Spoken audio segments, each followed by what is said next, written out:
Olá pessoal, tudo bem? Espero que estejam ótimos. Hoje nós temos mais uma videoaula. É um assunto que temos estudado, não é? Na verdade, nós iremos continuar vendo figuras de linguagem, uma vez que estamos estudando poemas, poesias, o capítulo 3 de nosso livro, que retrata basicamente essa temática poema e poesias. Quando se fala de poemas, quando se fala de poesias, já nos vem à mente a questão das figuras de linguagem. Por quê? Porque geralmente os poetas, os autores de poemas, os artistas que trabalham com poesias, fazem uso de uma linguagem diferenciada, não é? Com sentido diferenciado. É quando é aplicado o sentido conotativo na utilização das palavras, que é quando as palavras assumem um sentido novo, uma nova significação, ou quando a palavra é ressignificada. Daí a gente lembra logo das figuras de linguagem. Já estudamos algumas figuras de linguagem, mas hoje nós iremos destacar outras figuras de linguagem que ainda não aprofundamos o estudo a respeito delas, tá certo? Olha só, figuras de linguagem, só para relembrar, também são chamadas de figuras de estilo. São recursos estilísticos usados para dar maior ênfase à comunicação e torná-la mais bonita. Então, as figuras de linguagem são recursos estilísticos utilizados pelos escritores, pelos poetas, artistas da comunicação, que fazem uso desses recursos linguísticos para trazer uma expressividade para o seu texto, para, vamos dizer assim, ornamentar, embelezar o seu texto, empregando palavras com sentidos novos, certo? Aqui nós temos várias figuras de linguagem, mas hoje nós iremos estudar especificamente, primeiramente, a hipérbole. A hipérbole é uma figura de linguagem marcada pelo exagero em quantidade ou intensidade, muito presente em poemas e letras de músicas. Olha o exemplo. Vou caçar mais de 1 milhão de vagalumes por aí. Estou morrendo de vontade de você. Então, aqui nessas frases, né, dessa canção, ou nesses versos dessa poesia, vamos dizer assim, dessa música, nós temos o emprego da figura de linguagem chamada hipérbole. A hipérbole é uma das figuras de linguagem mais fáceis de se conhecer, de entender. Por quê? Quando se fala em hipérbole, a gente lembra das ideias exageradas.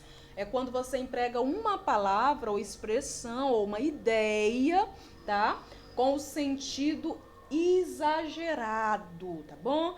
Lembram-se quando vocês falam, por exemplo, nossa, estou morrendo de fome, estou morrendo de sono. Lembram? Pois você está empregando a figura de linguagem chamada hipérbole, tá? Que é quando você utiliza uma palavra trazendo esse sentido de exagero.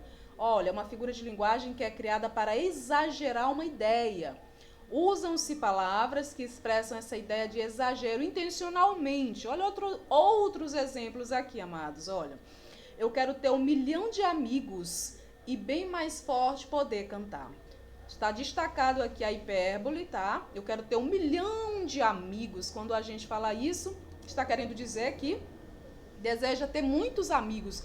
Mas, quando fala 1 milhão, a gente emprega essa figura de linguagem hipérbole, tá? E você traz expressividade para a sua frase ou para a ideia que você quer transmitir. Uma ideia exagerada. Olha, já te avisei 1 bilhão de vezes. Já ouviram essa frase por aí? Pois é, aqui é o emprego de hipérbole, a figura de linguagem chamada hipérbole, tá? Já te avisei 1 bilhão de vezes, estudem essa prova. Pois é, amados, aqui nós estamos usando a hipérbole. Olha outro exemplo. Se você for embora, chorarei rios de lágrimas. Rios de lágrimas também é uma figura de linguagem chamada hipérbole. Há o exagero da ideia. Olha, as crianças estavam mortas de sede Que calor infernal! Essa história me faz morrer de rir. Comprei toneladas de rosas para minha amada. Todas essas palavras e expressões em destaque aqui, olha, são hipérbole, tá? É uma figura de linguagem chamada hipérbole. São ideias exageradas, tá certo? Vamos ver a próxima. Prosopopeia. Prosopopeia a gente já estudou, vamos relembrar aqui. A prosopopeia é toda atribuição de qualidade e sentimentos humanos a seres irracionais e inanimados. Constitui uma prosopopeia. Ou seja, o que é a prosopopeia, gente? A prosopopeia é uma figura de linguagem, tá? Em que você atribui características humanas a seres inanimados. O que são seres inanimados, professora? Seres que não têm vida, certo? É quando você atribui característica de seres vivos a seres não vivos.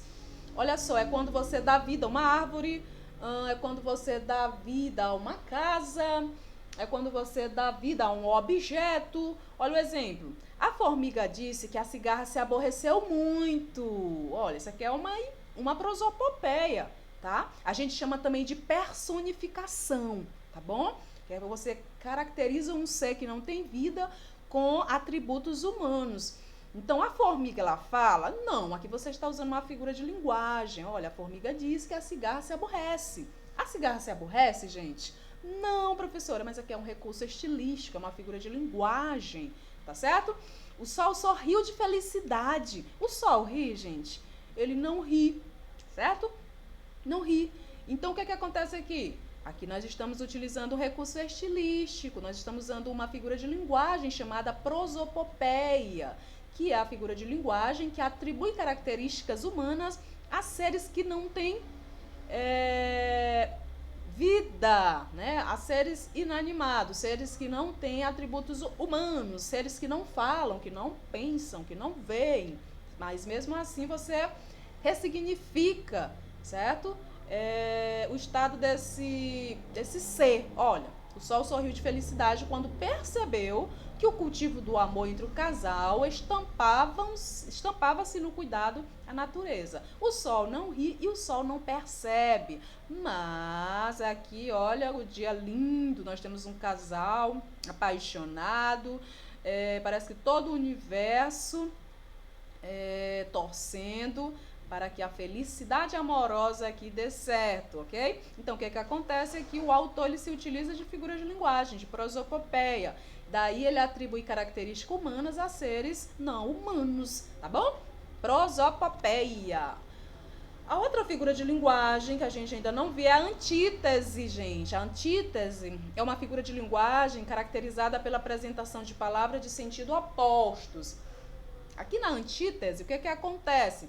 Você vai ter ideias de sentidos contrários. É quando você utiliza numa frase, numa oração, o emprego de palavras com sentido contrário, sentido oposto. Exemplo, a sina dos médicos é conviver com a doença e a saúde. Observem que a palavra doença e a palavra saúde são palavras de sentido contrário, não é isso? De sentido oposto. Daí nós temos a figura de linguagem chamada antítese. Olha, de um lado a pobreza, do outro a riqueza. Pobreza e riqueza são palavras opostas. Ele estava entre a vida e a morte. Olha só, vida e morte são palavras de sentido contrário, tá bom? Antítese. Um dia a gente ri e no outro a gente chora. Alegrias e tristezas são constantes na vida. A educação é luz sobre trevas, olha, antítese. Bonito para alguns, feio para outros. Olha só, ideias opostas. O soldado contava com suas derrotas e vitórias. Vivemos no paraíso ou no inferno? Faça sol, faça chuva. Estarei no teatro. O céu e a terra se fundem como uma pintura. A luz e a escuridão, olha, palavras de sentido opostos, estavam presentes em sua obra. O amor e o ódio são sentimentos bem próximos. Viver e morrer são as coisas mais naturais do mundo. Uma linha tênue separava a verdade da mentira. Então, aqui todas essas palavras que estão destacadas, tá bom? Cada frase aqui contém palavras com sentido opostos, portanto, antítese, tá bom? Então, a antítese ela é uma figura de linguagem que consiste no emprego de termos com sentidos opostos, sentidos contrários. Outros exemplos, olha, tristeza não tem fim. Felicidade, sim, Vinícius de Moraes. Eu preparo uma canção que faça acordar os homens e adormecer as crianças. Olha só, acordar e adormecer. Há de surgir uma estrela no céu cada vez que você sorrir. Há de apagar uma estrela no céu cada vez que você chorar. Gilberto Gil. Temos aqui, olha, sorrir, chorar, acordar, adormecer. Tristeza, felicidade. Palavras de sentidos contrários, sentidos opostos. Daí nós temos o emprego da figura de linguagem chamado antítese, certo? E para terminar, nós trouxemos novamente comparação e metáfora, que ainda causa dificuldade, ainda causa dúvidas, certo?